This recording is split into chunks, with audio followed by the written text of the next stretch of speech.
Chapter 5, Unemployment, Section 1, Unemployment Basics. In economic data, unemployed has a narrower meaning than just not having a job. To be counted, a person has to be without work, actively looking in the last 4 weeks, and available to start. That definition is what agencies like the BLS use in official labor statistics. That leads to an important distinction. Unemployed is not the same as out of the labor force. If someone isn't working but also isn't searching, they're not counted as unemployed. That group can include students, retirees, stay-at-home parents, and discouraged workers who gave up looking. The unemployment rate is built from the labor force, not from everyone in the adult population. The labor force includes people who are employed and people who are officially unemployed. Anyone outside that group is excluded from the calculation.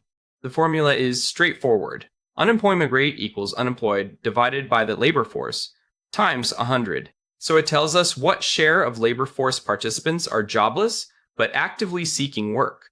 Because it gives a quick read on labor market slack, it's one of the most watched economic indicators. A lower unemployment rate can sound like pure good news, but it doesn't always mean hiring improved. The rate can fall simply because some job seekers stop looking and leave the labor force. It also misses underemployment and can hide weak job quality, like part-time work taken only because full-time jobs aren't available.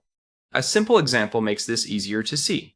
Imagine a town with 1,000 working-age adults, 600 employed, 100 unemployed, and 300 out of the labor force. That gives us a labor force of 700 and an unemployment rate of about 3%. By March, suppose 20 discouraged workers stop searching and no new jobs are created. Employment stays at 600, but unemployment drops to 80 because those 20 people are no longer counted in the labor force.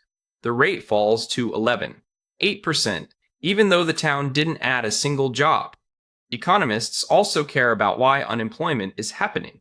Frictional unemployment is the normal process of moving between jobs or entering the workforce. Structural unemployment comes from skill or location mismatches, and cyclical unemployment rises when the economy weakens. Those differences matter because each type tells a different story about the labor market. In practice, official unemployment isn't measured by simply counting everyone without a paycheck. Statistical agencies run household surveys each month, ask about work, job search, and availability, and then classify people as employed, unemployed, or out of the labor force. From there, they calculate the labor force and the unemployment rate, often with seasonal adjustment. So the unemployment rate is a useful starting point, but it should never be read alone.